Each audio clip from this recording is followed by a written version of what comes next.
This is PTN TV. You are watching PTN TV, changing your life.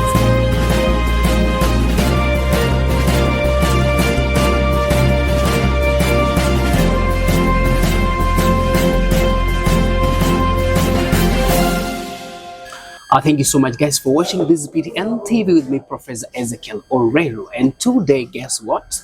We're going to discuss about something that's very sensitive, something that you have heard it, but from a different angle.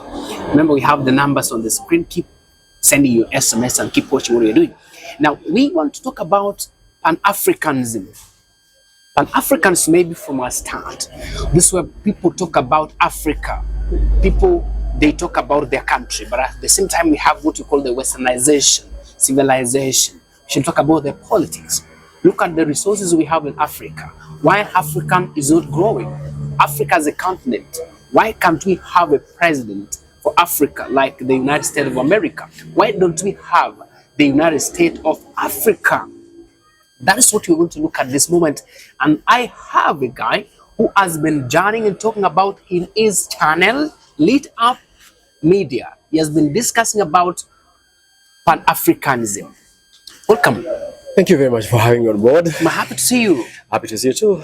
Now, when somebody hears about Pan-Africanism, what comes in his or her mind? What is this person, or what do you mean? Or if I hear people talking about Pan-Africanism, what does it mean, please? Great. Now, to be precise, straightforward to the point, Pan-Africanism means that you talk about, not only talking about, but you uphold the African values. Because Africa has always been looked down upon. Okay. We are talking about all the inequalities and the adversaries that Africans and the mistreatment that Africans did go through, especially during the colonial times or the colonial era. All these particular adversaries, the indignities that have been, done on the Africans, they're still, happening in the time present of speaking. So, to be a Pan-African, meaning that you are standing up for your rights to be identified, to be recognized in international platforms, not just to be considered as a slave as it used to be before. On that point, so you mean that as we speak now, the Africans are not recognized wherever they are, maybe, for example, in the Western, the European countries, in the eastern part. So do you mean that they are not recognized? That's what you mean? Not so, but of course, this is a bigger picture I need you to see.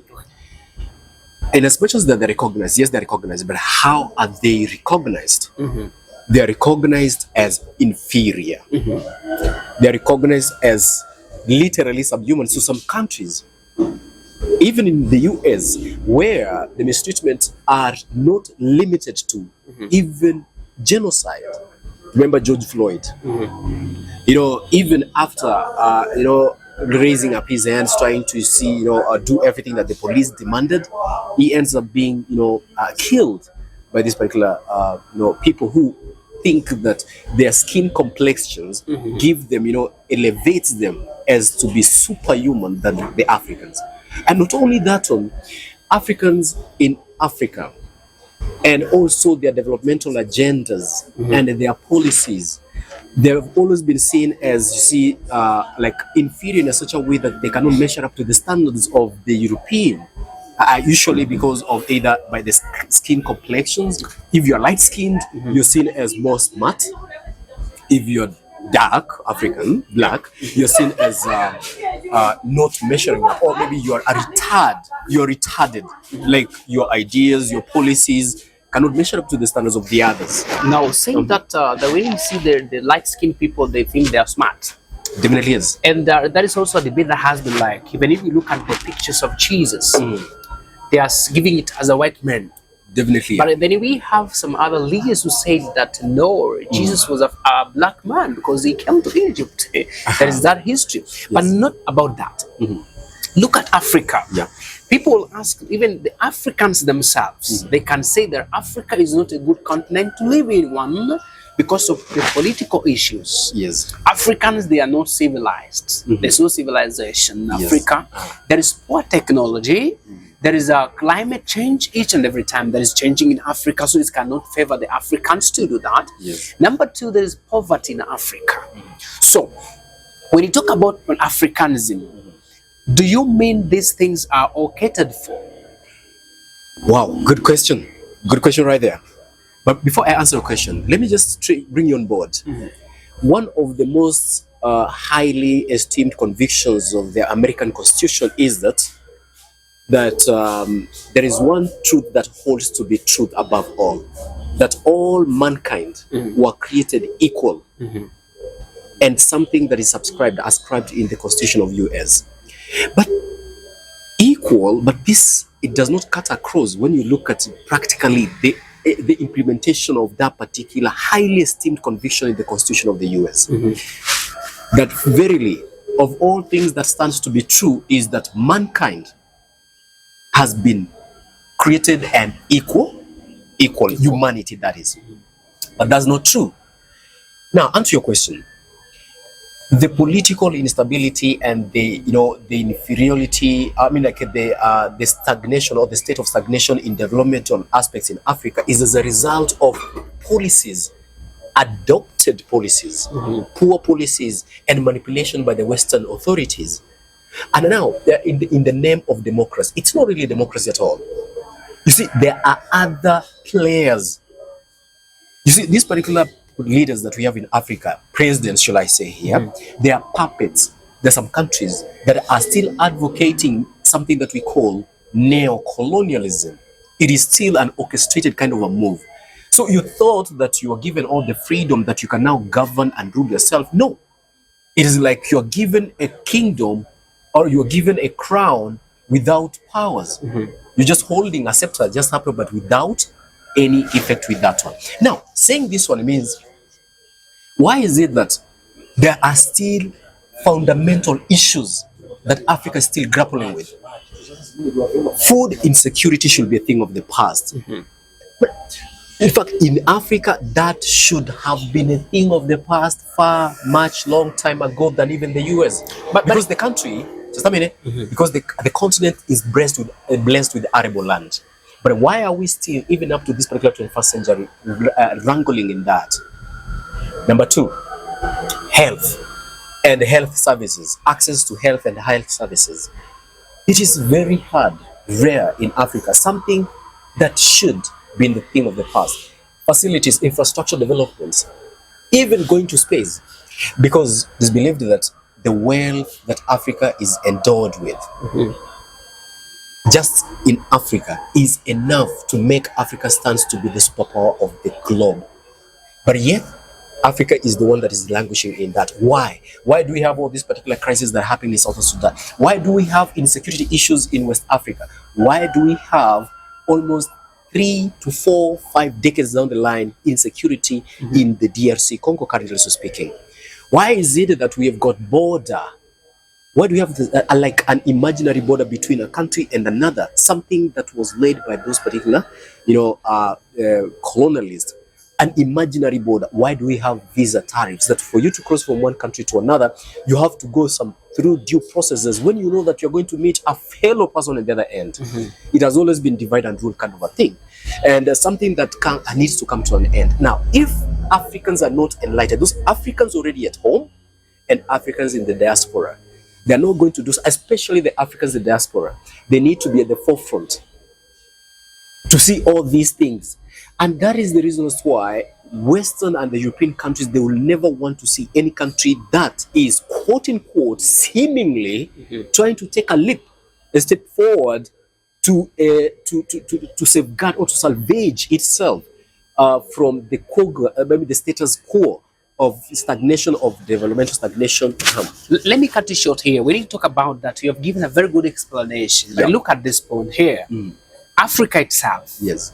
Do we have the African language? Because when you talk about Pan-Africanism, that all these the 54 countries in Africa, they have to unite and they have to use one language. Now, if you look at this point, One, we have English is in Africa. Yes. French is in Africa. Spain is in Africa. Yeah. Arabic is in Africa, just not far away. Look at Sudan. These are the people who speak Arabic.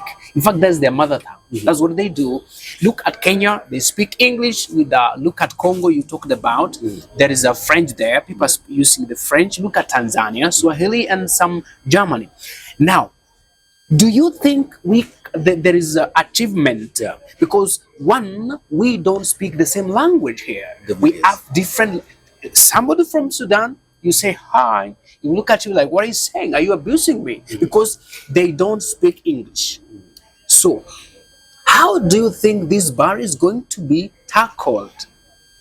Because when you talk about, you have mentioned about Congo, which has the largest forest. Yes. In fact, in Africa, even in the world, it's ranked the best Africa. It has the largest forest. Good. And it has the fertile land. So, how are we going to achieve this? Good. This is an answer to your question. It's a very good question. The European countries, they are equally divided in terms of ethnos and in dialects, just as you just said.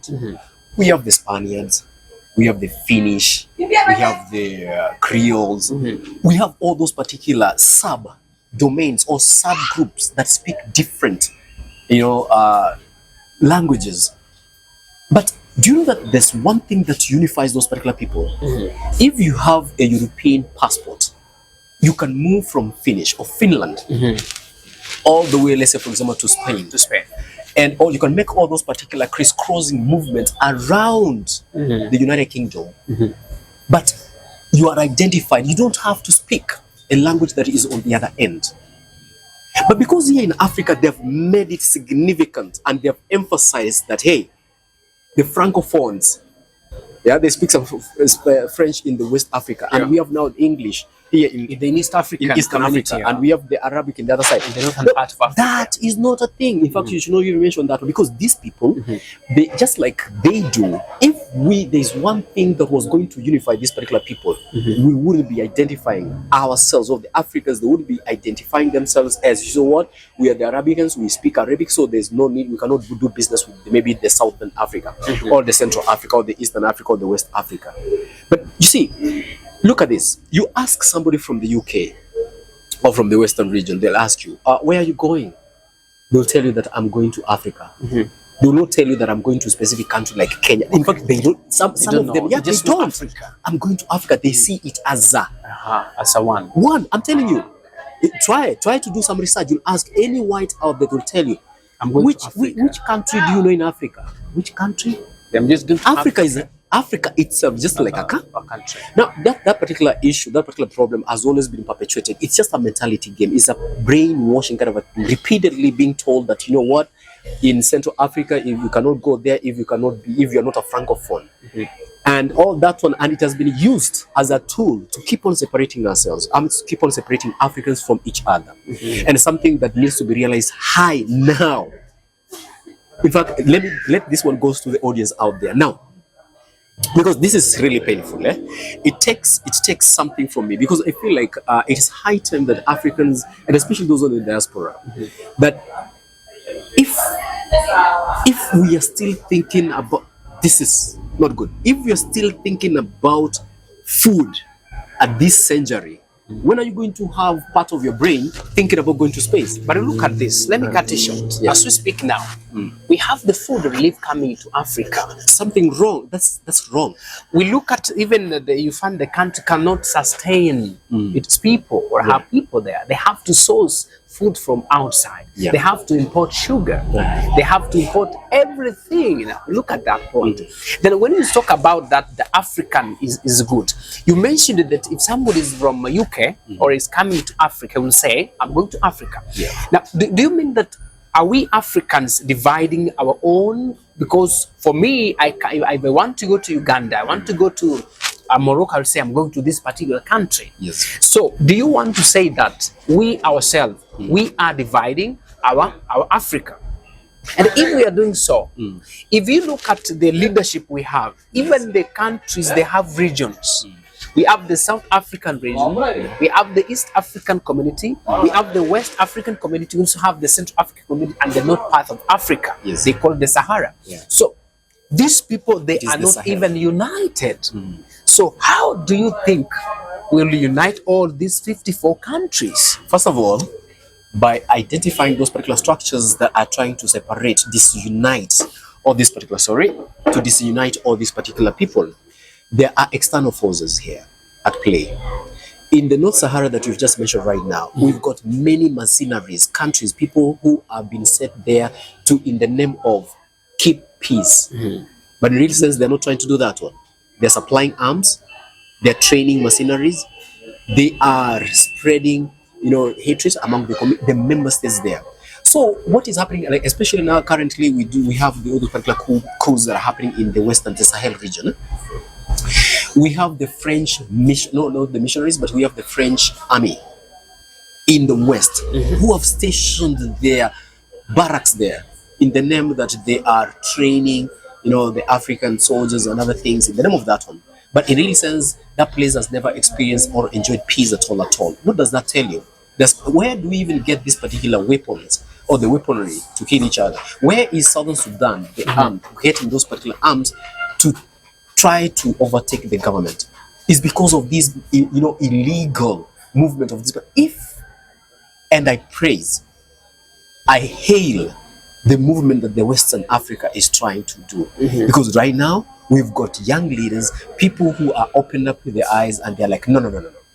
First of all, first things first, withdraw all your troops from our government. I mean, from our country. Like what is currently happening in Burkina Faso. Burkina Faso, yeah. Yes.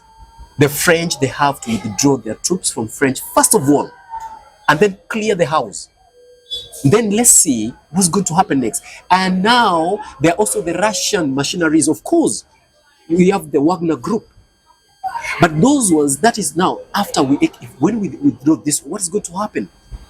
Who supplies the weapons? In the DRC Congo, the same thing. So you're asking a good thing. Why is there no peace at all in some regions in Africa? This is a result of influences from outside. In Somalia, not Somalia here. That place has never experienced peace. And you can't tell me that there are Somalians who are fighting against Somalians, but maybe using knives or using some, and they don't manufacture guns there. So what you mean is the westernization or the Western influence that is affecting the African countries? Is affecting. In fact, it's affecting greatly. And do you think if these people could have that idea, then why are they sponsoring education? Because if you look at most of the people in Africa, yes, they have actually benefited from the Western education, and also they have even found scholarship for these people. They go outside there to their countries to study. So if they have the interest, do you think that these people could come and sponsor? Very well, very good question. I will answer you that one, and before I forget, there is a choreographed move. There is no best interest at heart for these particular people. Have you ever heard of talent visas? Oh, we are giving visas. We are taking for talent. When they realize there is an IT guru from there, they say, oh, that is a talent, support that particular talent. They take to go and develop your own country out there. What are they leaving behind? Now, when they say that, let's say, for example, they are taking, let's say, maybe some 80, like, for example, US has a program annually of taking in. Now, if you watch carefully, you realize that there is a criterion that they are using to source only the resource, the work class, or the people who are able, physically fit, who can go and fit in their industries and do some work that maybe they cannot do. What are they doing? They're taking all the manpower, especially the youths of Africa. But let me cut you short here. So you mean that these people, they are sourcing the resources from Africa and taking them away to their country? That is it. They never give them a return back to Africa. That's what you mean? That's exactly what I mean. And in fact, even human resource. Now, we have not talked about the mineral resources. You've never heard of any African country that is doing any mining outside. In Europe, which country? Which country have you heard from Africa? Any company? Absolutely none. Not even one. But how many companies But That look, you- just a look minute, at just a this minute, just a point. minute, just a No, minute. let me ask Just a you. minute, Let just me a minute. interject you there. Look at this before you answer that. We know Africans, we don't have resources. Okay, we may have the resources, but we don't have the skills to do that. The same skills. The same skills have gone. How many African countries Yes. do have the engineering companies that can construct the roads? For example, if you go to East African country, Yeah. in particular Kenya, who is doing the construction of roads in African in Kenya? The Chinese people. Yeah. So what does that mean? Kenya, they don't have they have resources, but they don't have skills to do that. No. So they have to source from outside. We are reducing ourselves. No. We cannot bow down to that particular point here. The skills that you're asking here, both skilled, unskilled, and semi-skilled, all those particular skills, they have programs. Now, when they have already stated that these are the conditions of that particular place, is going to make this particular place unviable. You cannot tolerate to live. Why do we have immigrants who are risking their lives to go through cold waters to find themselves on the other end? It's because they have already, it's a pretext. They have already set the conditions here to make them unfavorable so that anybody, including the doctors, engineers, who've got skills from the universities, and they cannot find it fitting. So they'll have to think of greener pastures in the name of greener, and then they go out So there. you mean Africans, we have the skills? But because of the conditions that have been set by those particular people that I've just mentioned right now, it's neo-colonialism. Then they will just come back and say, hey, we are coming back with skills. Give us the job. So in other words, the money that you are making also going out there. In other words, they are getting the best. Every drop, every blood, every drop of your blood, every sweat is taken in a way, in a choreograph. It's a whole system. In fact, it's a system that needs a paradigm and overhaul kind of replacement from the top, from the leaders themselves. And that's why one of the greatest speakers here, P.L. Lumumba, says this. We are not free until every country in Africa is free. And not just saying free a lip service. No. Hold on there. Yes. Let's go for a commercial break. PTN TV goes for a break. Then when we are back, we'll have more to share. Stay tuned. Remember, we're talking about the Pan-Africanism in Africa. Do you think Africa as a continent is a good place for you to live in? That's the question we're asking. Keep on sending your messages and your requests as we take a break now.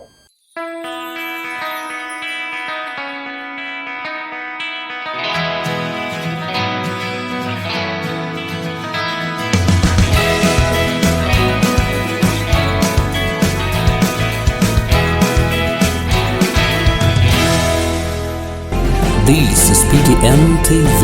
You are watching PTN TV, changing your life.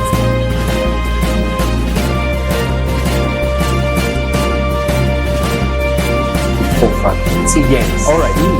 Now, the question that we're going to ask is this: when he's going to join, or if he's being elected to be the chairperson of the African Union, Yes. is he going to keep playing politics in Kenya?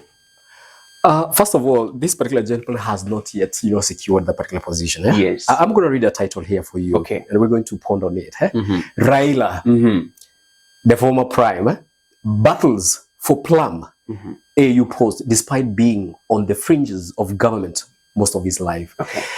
What does that exactly, first of all, mean? I think to my side is like he has been in the position in the government since Until he doesn't see. and he does see himself being the president. But now again, the fact is the idea here is now that the government which is in position is campaigning for him, which has never happened. In fact, that is the history in Africa. Could that be the reason as to why he's mute? He's of no participation in commenting the whereabouts of I think you can say that there's no enmity in politics, because the person who's going to campaign for such a seat is the president of that country, because he's the one actually who knows the president from other. Remember, this is whereby the presidents meet and vote.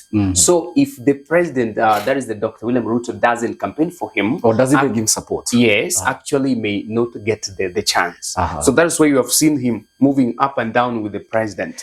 But I think he has got divided interest here, whether he should step out, or not. So whether he should be still, he's holding He's holding his particular party politics together. At the same time, he's supposed to try new waters.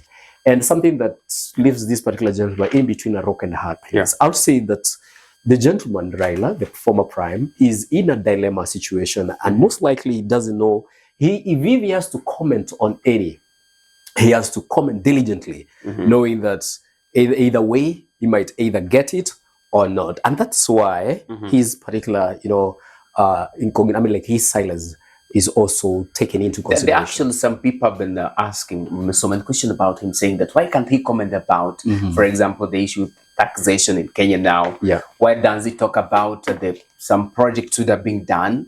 Because the question is, he cannot actually say it in a negative way, because for him, he's actually looking for a place to live. He's actually looking for a bridge. That's and true. The president here is the bridge. So actually cannot cut a bridge, or he cannot start dancing on a bridge because you never know where the other side ends. Now he's actually in the middle of the bridge. I'm going to read something shortly for you here. Okay, please. First of all, there are two information. There's two lines I'm going to read here. We're going to ponder on them again. He says that none of the former leaders, none of the former leaders of the African top organ have come from the opposition. He is the only person, the candidate who was the first. It is time who has come from the opposition. I think that is we can say that this man is an history maker, because again, from East African communities, the first person. This is PTN TV. You are watching PTN TV, changing your life. Who has been in opposition since his father was dead.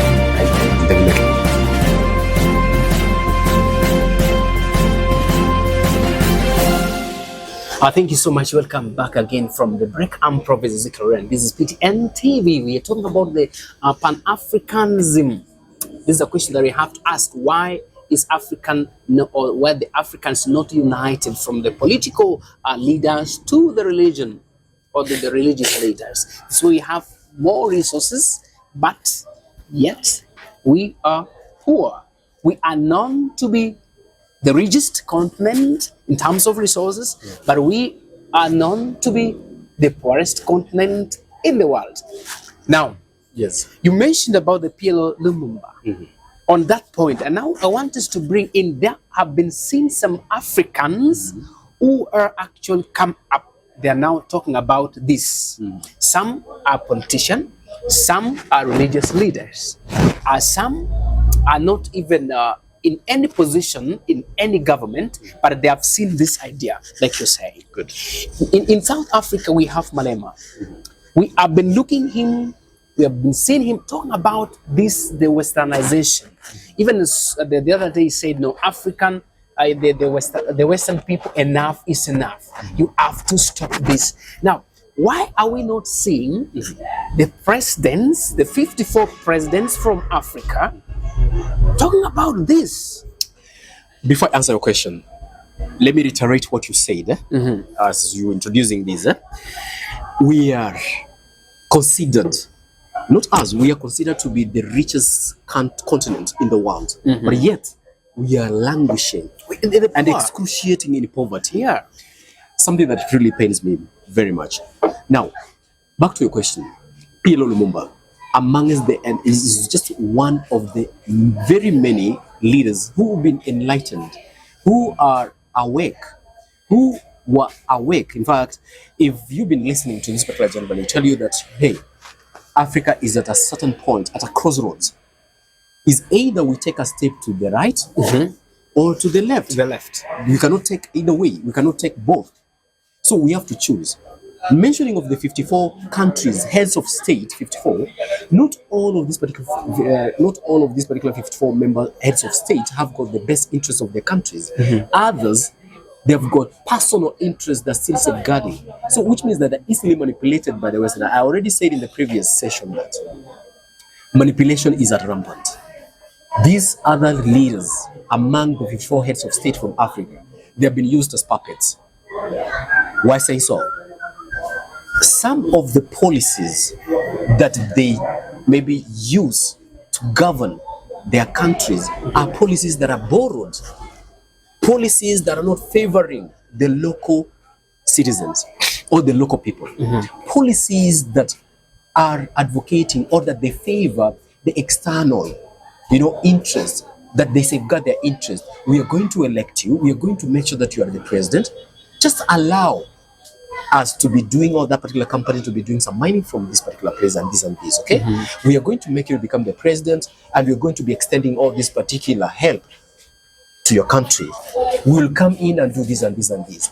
South Africa, you mentioned about Malema. Malema has always been on the forefront, and Malema has, advocating. Remember, South Africa is a country that has found itself in crossroads many years down the line. Yeah, the apartheid in South Africa. There was a clear distinction between who is who, the haves and the have-nots, right? The blacks and the whites. Now, that is not Malema's problem. That is not my problem. This is the apartheid problem.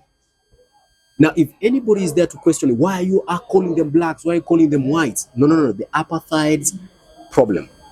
They made sure that this one is happening, and it has been being carried down, generationally, has been passed down generation up to the current state. So if somebody wakes up right now and says, hey, you white, stop talking, don't blame them.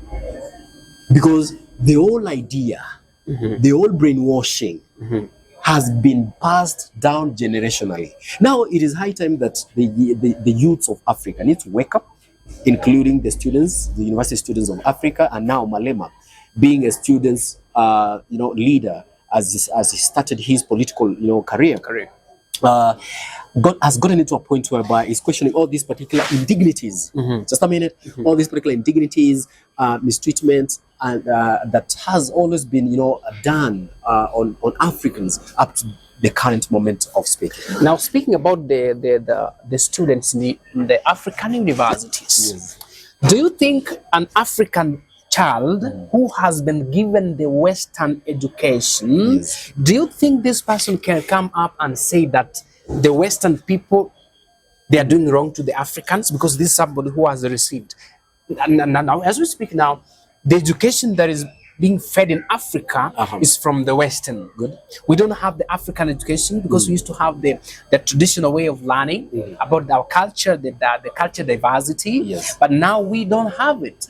People are learning the Western education. You can even find a child in Africa learning the history about America. I think you're not learning getting the it. history of, just a minute, learning the history about France. But now, if they tell, do you think this person who has received the Western education can come up and say now, the Western people, enough is enough, Africa now, we are independent, we can do our own things, and yet we don't have things to go? Have you ever heard of neo-colonialism? I've heard about it. Good. Let me break it down for you, or make it simpler for you. Train these particular slaves, let them come and work for us. Teach them our ways, how to drive on our roads, to drink a cup of coffee in the morning, to say good morning, hello, how are you, bonjour, so that they can come and work. What is that? Now, in disguise, thinking that they're doing good for you, or they're doing something good, or they're trying to, civilize you. You think that you are an alumni from Harvard University, and you come to Africa, you speak all those particular big, quotations, citing some omnibus, the Harvard law, for example, and then you think that you are highly educated. That's not true. You are educated on being able to cram, to memorize. Whose law, for example, that's just an example from Harvard. Whose law? African law? Baganda's law? The Zulu's law? No, in fact, you're poor there. You can only quote their law and maybe do better in there. So if they call upon you, you say, yes, an alumni from Harvard University, and I can do that. I can defend the plaintiff by quoting what they give you. But that's not an African. In fact, you look now, at them. do you think that the education the Africans are receiving now, so we can say they are receiving a very good education, which was to do better in the western part of the world and not in Africa? That's what you want to mean. That's the context. That's what I started by saying. If we cut Africa from the western, how is it going to survive? I Do know. we have enough technology that is going to do this work? Do we have our own language? That's the first question I ask. I'm sorry to say this one. We don't have African language, and we don't have the African knowledge. We don't Yes. have the knowledge from the Western people, because that's what we have been fed. That's what we have learned about. We've been sleeping for too much, and that is the reason as to why you can talk like that. If the Western cut itself from us, the Western relationship is cut short from Africa, how is Africa going to survive? Yes. Right? Yeah. Because the pretext will have been placed exactly like that, because you are meant to think like that, that there is no any other given time that the West, when they cut their relationship with Africa, that Africans will survive by themselves. They knew it from the very beginning. Imagine how was the Western before they contacted Africa. We were there. Now, Africa was not there. Hey. What Africa, was there? it was just there, but it was not there to be there. Now, and that's why It has been there because of the Western people. What makes you think that Africans cannot do what the whites and the Western are doing? Look, even the way you're dressed. You're dressed in the Western way, not in the African way. All right, very soon that you got me off guard. No, shut up. I think now, now, now listen. Still, we are consuming things from the Western. Which means that these are the pretext. The conditions have been set like that one to meet that particular, demand. Listen, how can you tell somebody that you're out of the box, and how can this particular person know that he's out of the box? Now, this brainwashing that has been done even into our faith. Do you know that you've been brainwashed? Even your faith, even into your matters of the spirit, spiritual matters.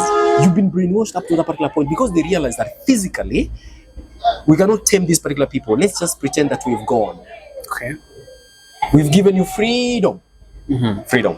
Right? But in real sense, they knew that they are going now to prison you in another way. In another way. They are going to In the beat- absence. In their absence, you're a prisoner. Now, on that point, Maybe do you, on that point of the absence, now you remind me about the dollar. Do you believe in the dollar? How can you just make that one clearer? What Because do you mean the by- dollar, this is the Western idea, whereby it's working for them in Africa. Yes. They're not there, but it's working in Africa. Like if you want to go from Kenya to Uganda, Yeah. you want to go from Kenya to Morocco, Yeah. Nigeria, Niger, you have to use a dollar, because you cannot use for the In other words, you mean that exchange. there is no common currency in Africa, isn't it? We don't have the common currency, Yeah. and yet why do we use the dollar in Africa? Good. It has found its strength. You know, each and every time that you keep on thinking about something, one way or the other, it will materialize itself, whether you like it or not. Finally, is going to show up. A dollar has been given this particular as a medium of exchange, Okay. because it has been given the strength. But look, It we has don't, been given the Western recognition. people, they're not now in Africa. Yeah. Why are not African? Because I think for the first state is let us use our own. But look here, we are in Africa, yet we are using the dollar, we are using the euro in Africa. Why can't we use our own currency In fact, then as a unity, Yes. solidarity? We don't have it. Very good observation. In fact, I was headed there. Maybe you should have asked me what needs to be done to undo what was done. What needs to be done? One, the tariffs, the visa-free movement of people, resources, of people and resources. Once that one happens in the 54 member states that makes up Africa, is the first step towards salvaging, towards getting ourselves or undoing that which was done several years down the line. Now that will mean that there is going to be free movement of people from one place. So now you are not going to identify a Ugandan as a Ugandan. You can go do business there, own a property, have land there, have a house, have family there without any fear that you're going to be evicted or moved from one place to another. How many countries in Africa are willing to do that? Some have, some cannot, because they're still holding onto that ideology. Number two, maybe what needs to be done. This is true. It is doable if it can be initiated and embraced. Number two, having a common currency, something that Mohammed Gaddafi, the president of Libya, had started initializing, and maybe no wonder that's why he was assassinated, because Are you sure he was over. Yes, he was over an idea. It was over a superb idea. Do you have the evidence that he was assassinated? Listen, Muammar Gaddafi had a reserve of gold in Africa. In fact, he used to give out. In fact, the currency he used to give out once he has harnessed, because he knew that that particular place. He knew that for Africa to be free, he had that particular idea from the very beginning. And of course, supported by South Africa, by the then president, that was Nelson Mandela. There's one of the clip I'm going to share with you, where Nelson Mandela was questioned. It was like a routine. The Americans, they used to have this particular meeting every year, not after a given period of years. They sit down and they talk about Africa. Nelson Mandela was asked a question that would put him at crossroads with the relationship of South Africa and America. Do you support, that is back then, it was asked, do you support the assassination of Mohammed Gaddafi? And because that was a question that would have put the relationship of South Africa and America at a crossroads, at a very, the edgy point. This Nelson Mandela had responded like this: your enemy doesn't have to be necessarily my enemy. So keep your enemies, your enemies. Do not drag me into your war. And in fact, he ended up by saying this one here, that during the struggle and the liberation of the South Africans, the Libyans, Muammar Gaddafi, they came in support, in handy. In fact, they presented all the weapons in disposal for the South Africans to see themselves independent. From what you've said about the Nelson Mandela. Let me finish just a minute before you continue. So, it is an idea that was there and it was cut short. It had not, but I had to go and do research. I'll tell you that Muammar Gaddafi had initiated this particular program of salvaging or seeing Africa becoming free by first and foremost having a common currency that would have, seen Africans being liberated from the pangs, from the hands of the strongly holding hands of the Western imperial powers that are even disguising themselves as neo-colonialists through the leaders, people whose policies and values are not much stronger than other people's opinion about them. Now, when you mentioned about Mandela, there's something you said that keep your enemy. Yeah. And I think you can agree with me. Yes. Africans will never be united. Because if you cannot fight my enemy, then there's no way you're going to unite. Because if I have found an enemy, why can't you join me and chase this enemy? Because if my enemy is your friend, then it means African, we have a long way to go. In fact, we don't have a long way to go. Africa, wait. It is in our thinking. Because not the thinking. It is in our thinking. I'm just saying from what you have said. Yes. That keep your enemy. It's all right. My enemy is your friend. What if your enemy is my friend? Yeah, your enemy is my friend. You do business with him. I'm doing the business with your enemy. So I cannot fight my friend. When he comes to your country, he is your enemy. So which means we cannot fight and we cannot chase away this enemy. Are you also looking at the reason why I say that is in our thinking? Try as much as possible to reduce enemies and have more friends, and you'll be successful. Simple as that. Now, look at let me just quote one of the. No, I can't allow you to continue. I can't allow you to do that. I can't allow you. I have to say this one is this is painful. This is burning. No, I can't. Just a minute. I can't. Just listen. If you say that, so which means if the Western people, they have discovered that you're fighting the enemy, don't you think they're going to come with another way? They're going to paint themselves so that now they can be friends. Do you think you can chase them away? But if you explain yourself, you make yourself very clear that I'm trying as much as possible to avoid creating enemies. In fact, let me just reiterate on what I was about to tell you shortly.